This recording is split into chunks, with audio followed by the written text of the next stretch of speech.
Les vraies voix Sud Radio.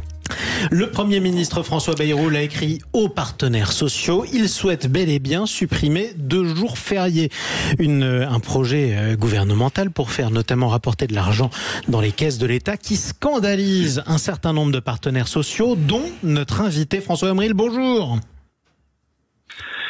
Bienvenue sur Sud Radio, François Omril. Vous êtes le président de la CFE-CGC, l'un des 5 plus grands syndicats français. Alors vous n'y êtes pas allé de main morte. Vous avez dit c'est une arnaque totale, cette suppression de 2 jours fériés. Pourquoi, pour vous, est-ce une arnaque ?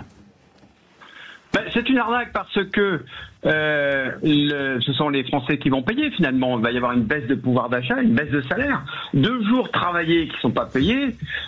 Moi, je sais pas, j'ai l'impression qu'il n'y a pas besoin d'avoir fait Polytechnique ou l'ENA pour comprendre que ça fait 1% de baisse de salaire. Et que c'est les Français qui payent. Je rappelle au passage que c'est 8 milliards d'euros, ce petit pourcent, et qu'il y a la moitié de ce 8 milliards d'euros, 4 milliards qui vont aller au patronat, qui va le mettre dans les marges, et l'autre moitié, 4 milliards, qui va dans le budget de l'État. Donc une fois de plus, et contrairement à tous les discours qui ont été faits depuis des mois, y compris par François Bayrou, eh bien, alors que le travail doit payer, eh bien, par cette mesure, le travail va un peu moins payer. Je trouve que c'est hors de café. Cela dit, j'ai pas fait Polytechnique non plus, François Omril, mais compte tenu du fait que je ne travaillais pas ces 2 jours fériés jusqu'ici, si je me mets à aller travailler sans être payé, je vais pas avoir de baisse de salaire. C'est juste que je ne serai pas payé plus. Alors moi, je vais vous démontrer que c'est pas vrai, et je vais donner 2 exemples. Allez-y. Voici quelqu'un un ouvrier qui travaille en poste, ou un agent de maîtrise, un chef de poste, qui travaille dans une entreprise qui produit en continu, une entreprise de la métallurgie par exemple. Aujourd'hui, les jours fériés, il travaille. Voilà, à chacun son tour, il travaille puisque la production se fait en continu. Quand il travaille un jour férié, eh bien, il a une prime correspondant au fait qu'il travaille un jour férié. Bien, dès l'instant que ce jour férié n'est plus un jour férié, il n'aura plus cette prime. Donc en fait, rien ne va changer pour lui en termes de temps de travail. Par contre, sa rémunération va baisser. Je vous donne un autre exemple. Voici quelqu'un qui ne travaille pas, parce que le jour férié s'applique à lui, c'est quelqu'un qui travaille à la journée. Qu'est-ce qui va se passer ? En fait, dans beaucoup de cas, parce que ça a été le cas pour la Pentecôte, son employeur, quelle que soit la taille de l'entreprise, mais c'est plutôt pour les entreprises de taille moyenne ou les grandes entreprises, il va négocier. Il va dire, écoutez, non, moi ça m'arrange pas que vous reveniez travailler le 8 mai, lundi de Pâques, etc. Donc on va négocier des dispositions qui font que vous allez pouvoir continuer à profiter de cette journée comme étant une journée non travaillée, mais bien sûr, il va falloir me la payer, parce que moi on m'a demandé de l'argent en contrepartie de ça. Donc on va négocier, et donc la négociation, elle va aboutir à quoi ? Eh bien, une baisse tendancielle des rémunérations par un blocage des augmentations générales. Parce que ça, on l'a déjà vécu. Et donc, c'est ce qui va se passer. Je viens de vous démontrer par ces 2 exemples que cette mesure qui consiste à faire travailler les gens gratuitement, eh bien, en fait, ça va avoir pour impact de baisser la rémunération des gens. Anthony Martin-Smith. Écoutez, moi, je pense que à s'attaquer au symbole, on ne fait que régler des petits symptômes, mais on ne s'attaque pas à la maladie. Moi, j'entends ce que dit monsieur. Je dirais par ailleurs que je peux partager une partie de son point de vue. Après, ce sont pour beaucoup les entreprises qui vont supporter ce surcoût des 2 jours fériés. Pourquoi ? Parce qu'elles vont continuer de cotiser. Et donc, si vous voulez, cet argent, c'est les entreprises qui vont le débourser. Mais si vous voulez, je ne pense pas que les Français soient opposés aux jours fériés, en moins sur une année. Suppression des jours fériés, vous voulez dire ? À la suppression des jours fériés, effectivement. Je pense qu'en fait, les Français, aujourd'hui, sont opposés à faire davantage d'efforts, quels qu'ils soient, et quelle que soit la symbolique que l'on cherche à toucher, parce que on parle de quoi ? 1,5 milliard, c'est ce que ça coûte une journée fériée On parle de 4 milliards par jour férié l'économie, supprimé. 4 à 6 milliards sur une année, donc on est globalement entre 8 à 12 milliards sur une année. On doit en trouver 40. C'est encore une goutte d'eau, finalement, et notre déficit total est quand même bien supérieur à 3 300 milliards. Donc pour vous, ça sert à rien de supprimer un jour férié par-ci par-là ? Non, c'est pas que ça ne sert à rien. C'est que tant que si on n'écoute pas ce que disent les Françaises et les Français, on est à côté de la plaque. Tant que le gouvernement les élites ne montrent pas l'exemple, les Françaises et les Français ne seront pas prêts, elles et eux aussi, à faire les efforts qu'il faut faire pour sauver notre système social et solidaire. Et c'est ce qu'on peut lire ici et là sur les commentaires, sur les réseaux sociaux, quel que ce soit des députés ou des ministres ou même le président de la République lorsqu'il poste quelque chose, quel que soit le sujet, hein, ça revient systématiquement. C'est faites des efforts et on en fera ensuite. Philippe Bouriaki. Bon, je partage cette analyse. On est dans la supercherie, vraiment. Suppression de 2 jours fériés, en plus pas n'importe lesquels. Donc, oui, enfin, le général de Gaulle avait supprimé lui-même le 8 mai. Bon. Depuis, il a été réinstauré. Donc moi, j'ai un problème. Lorsque je signe un contrat de travail, et c'est un contrat, donc il ne peut pas y avoir de loi rétroactive, constitutionnellement, ça pose un souci. Mais 4 milliards. Bon, prenons le CICE, c'est 42 milliards. Crédit d'impôt, compétitivité, emploi. Tout à fait. Prenons, et on a vu qu'en fin de compte, c'était censé pouvoir améliorer la recherche et les embauches. On se rappellera toujours de Pierre Gattaz. Avec 1 million d'emplois. On le rappelle, ce sont des aides décidées par François Hollande notamment et les gouvernements qui lui obéissaient. Des aides qui sont allées aux entreprises en échange de quoi elles s'engageaient à embaucher. Voilà. Donc elles ont des aides, mais elles n'ont pas embauché. Donc si je vous suis, pour résumer un peu votre propos, vous préféreriez qu'on reprenne de l'argent aux entreprises plutôt que de demander aux Français de travailler plus. C'est 213 milliards d'euros par an qu'on donne en accompagnement, en aide aux entreprises et on voit le résultat derrière. Donc arrêtez de vous moquer de nous, tout simplement. Jean Dorido.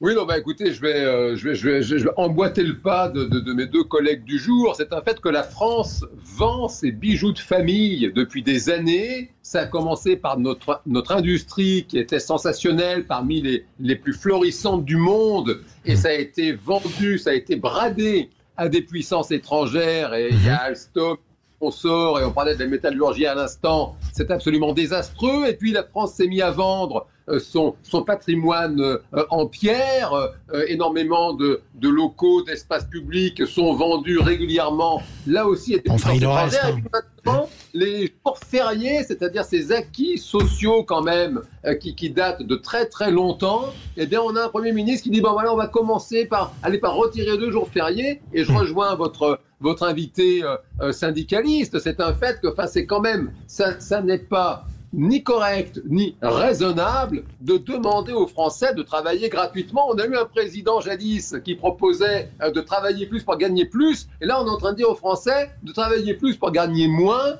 On marche sur la tête, c'est vraiment désastreux. Éric, qui est avec nous toujours au 0826 360, puis la belle ville de Nîmes. Vous en pensez quoi, vous, Éric ? Bon, alors j'écoutais un petit peu les arguments. Alors moi j'ai une particularité, j'ai une vision différente de tout le monde. Alors je vais vous donner 3 exemples. Le plus souvent on parle du temps du travail. Pour moi c'est pas le plus important. Le plus important c'est sur quoi on travaille. C'est beaucoup plus important. Si on compare l'importation par rapport à l'exportation, on est très mal placé. Donc travailler à faire quoi ? Il faut peut-être travailler à produire pour exporter. Et donc du coup moins importer. Voilà. Parce que travailler, ça veut trop rien dire. Hein. Donc, en gros, vous pensez que le temps de travail, c'est pas, enfin, vous vous fichez de travailler 35 heures ou 32 heures ou alors 45 heures. Produire. D'ailleurs, dans cet exemple, il est dit qu'il y a trop de fonctionnaires. Oui.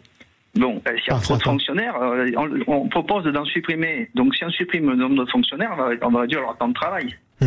Vous voyez, on se contredit quelque part. Aussi, on a un souci avec le rapport au travail, effectivement. On nous a mis un petit peu en tête que le travail tuait. C'est-à-dire que le fait de travailler, ça rend malade, etc. Moi, j'ai une chose à dire, j'ai un message à faire passer, parce que je crois que personne ne le fait.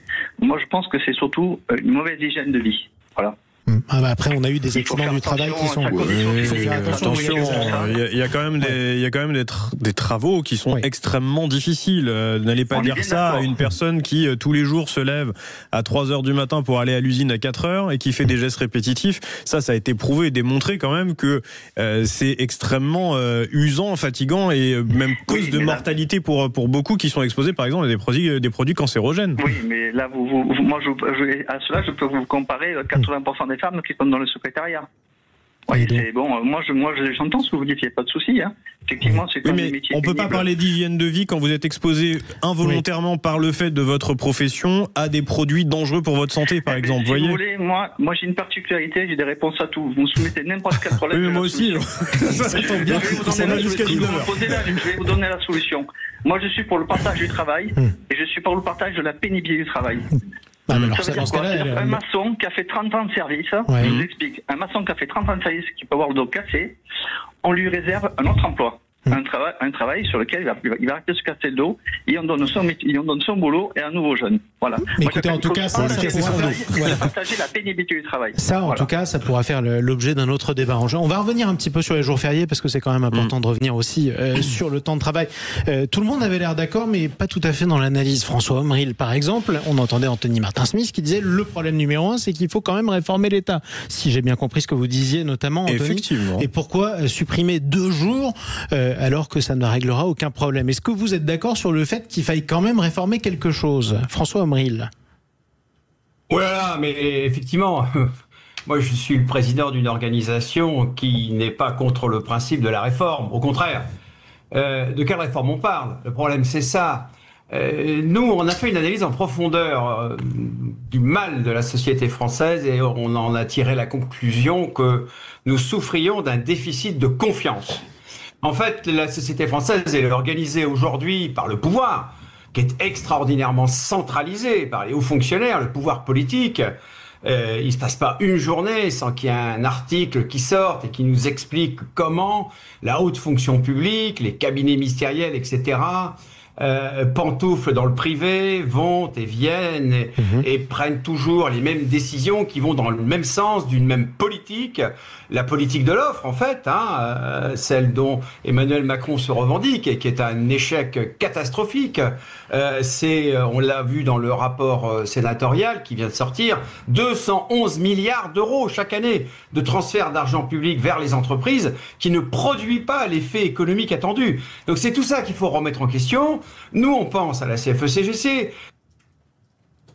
Alors, vous pensez quelque chose ? On saura dans un instant, dès qu'on aura retrouvé votre liaison, précisément ce que pense la CFE-CGC. Je ne voudrais surtout pas que ça passe pour de la censure. Vous étiez d'accord, Philippe Bouriaki ? On aide trop les entreprises. Alors, en gros, c'est pas les travailleurs qui doivent travailler. Plus, c'est les entreprises qu'on aide trop. Non, alors, c'est pas qu'on aide trop les entreprises. Mais c'est ce que vous avez dit, on aide mal les entreprises. Il y a des entreprises qui ont plus de 200 milliards d'euros. Il y a des entreprises qui n'ont absolument pas besoin d'aide et en plus elles jouent pas le jeu derrière. Donc je suis désolé, sur le contrôle, il n'y a pas de contrôle et les types continuent à se gaver et c'est les actionnaires derrière qui ramassent bonbons sur le dos des salariés. Donc ça c'est pas possible. Donc qu'on mette ces contrôles-là, qu'on mette des freins, qu'on mette un coup de balai à ces 487 agences qui nous coûtent 85 milliards par an et là on aura un levier d'économie. Donc qu'on arrête de demander à ceux qui se tuent au boulot, c'est le mot exact, de continuer à se crever. On a retrouvé François Omril précisément. Tiens, est-ce qu'il y a aussi des agences ? Est-ce que le train de vie de l'État doit être réduit pour la CFE-CGC ? Oui, moi je me méfie beaucoup de ça parce que ce sont souvent des indications, des slogans qui cachent un peu la réalité du mal profond de la France. J'y reviens. La France est un pays riche. Mais la France est un pays qui s'appauvrit parce que on met en place des politiques qui siphonnent les moyens de l'État, qui les mettent à la disposition des entreprises dans des conditions non contrôlées, dans des conditions qui font que ce transfert ne produit pas l'effet économique attendu. Je vais prendre un exemple simple qui va être dans l'actualité au mois de septembre. On reproche toujours aux Français de ne pas travailler assez. D'ailleurs, c'est pour ça qu'il y a cette affaire des 2 jours fériés. Mais qu'est-ce que ça veut dire ? Nous, on dit, le problème n'est pas que les Français ne travaillent pas assez, c'est qu'il n'y a pas assez de Français qui travaillent. C'est une autre façon d'exprimer les choses. On le sait, les 2 problèmes très spécifiques à la France, c'est que les entreprises n'embauchent pas les jeunes et qu'ils virent les anciens avant la limite. Donc ça, c'est objectivé. C'est d'ailleurs dans les courbes que François Bayrou lui-même a présentées. Eh bien, travaillons sur ce sujet. Moi, je ne suis pas contre. Il faut prendre cette question et se poser les bonnes questions. Comment on fait pour créer les conditions pour intégrer dans le monde du travail les plus jeunes d'entre nous et comment on fait pour les les maintenir au moment où ils arrivent en fin de carrière, où ils ont une expérience à faire valoir, les moyens d'encadrer et de tutorer les autres personnes dans l'entreprise. Ça, c'est un sujet motivant pour le coup. Au lieu de ça, qu'est-ce qu'on fait? On fait la réforme des retraites qui conduit les gens finalement à faire travailler plus longtemps des gens qui n'en ont ni la force ni le désir. Donc on marche sur la tête. Maintenant, on nous dit on travaille pas assez d'heures. Mais c'est complètement con comme raisonnement. Il y a dans le monde entier des pays et des pays en voie de développement et des pays sous-développés dans lesquels les gens travaillent 3000 heures par an. Est-ce que vous croyez que ça les rend plus riches? Mais non, pas du tout. Ce qui rend un pays riche, c'est d'avoir des emplois de qualité. C'est d'investir dans la recherche, dans le développement. C'est d'investir dans l'avenir. C'est de mettre en place des infrastructures qui vont permettre de se développer. C'est ça qui rend un pays riche. Mais c'est pas de faire travailler les gens sans les payer. Ça appauvrit les Français et in fine, ça appauvrit la France. Jean Dorido. Oui, j'abonde dans tout ce que j'entends et j'ajouterais que c'est quand même, il y a manifestement un bug au niveau de l'État parce que la France quand même est l'un des pays les plus taxés au monde. Le pouvoir d'achat des Français, ça revient régulièrement et c'est une peau de chagrin. C'est-à-dire que le travail ne paye pas et il faudrait quand même un jour comprendre où passe tout cet argent. Les Français payent énormément d'argent sur le fruit justement de leur travail. L'argent qu'ils ont en échange, ils en reversent une énorme partie à l'État et rien ne fonctionne. Les hôpitaux, ça marche de moins en moins bien, c'est effrayant. L'école, ça ne marche pas, on vient d'entendre que même pour apprendre à nager, les gamins sortent de CM2, ils ne savent même pas nager.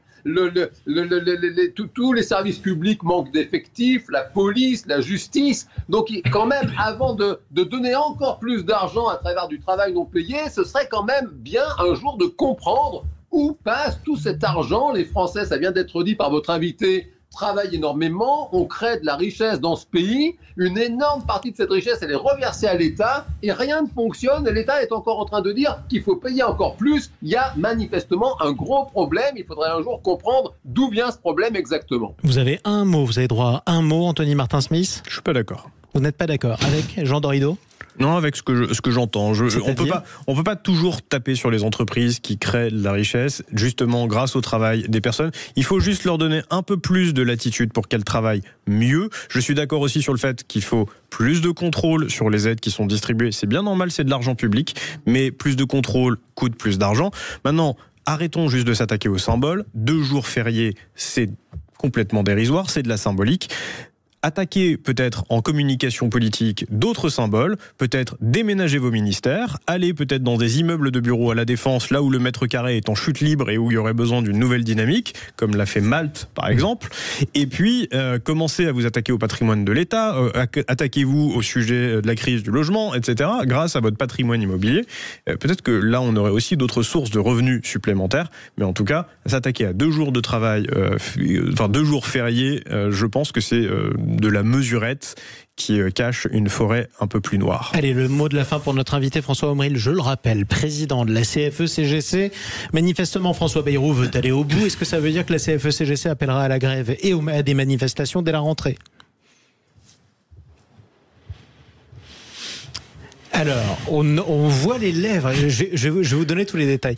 On voit les lèvres de François Omril bouger. Il est en train de dire quelque chose, mais pour l'instant, on n'entend pas. Alors, je suppose qu'il est toujours contre cette suppression de 2 jours fériés. Ça, je pense, je ne suis pas... Mais ça, je crois qu'on est tous d'accord, globalement, autour de la table. Je le devine. Je sens qu'il nous entend en plus puisqu'il rigole. Je suppose que la CFE-CGC fera entendre son mécontentement. Et écoutez, vous savez quoi ? Je vais vous renvoyer vers les tracts de ce syndicat. Vous serez tenu au courant de leur prochaine journée de mobilisation. Désolé pour ces problèmes de liaison, mon cher François Omril. Merci en tout cas d'avoir tenté d'intervenir dans les Vraies Voix Sud Radio ce soir. Et bonnes vacances à vous, si vous pouvez en profiter. Allez, restez avec nous, on va essayer de se détendre. Toujours pas de jour férié pour nous. Dans un instant, on va jouer. On va voir si malgré les vacances, vous suivez l'actualité. Philippe Bourriac, Anthony Martin-Smith et Jean Dorido. On va jouer avec notre auditeur Eric, qui est toujours là depuis Nîmes. À tout de suite.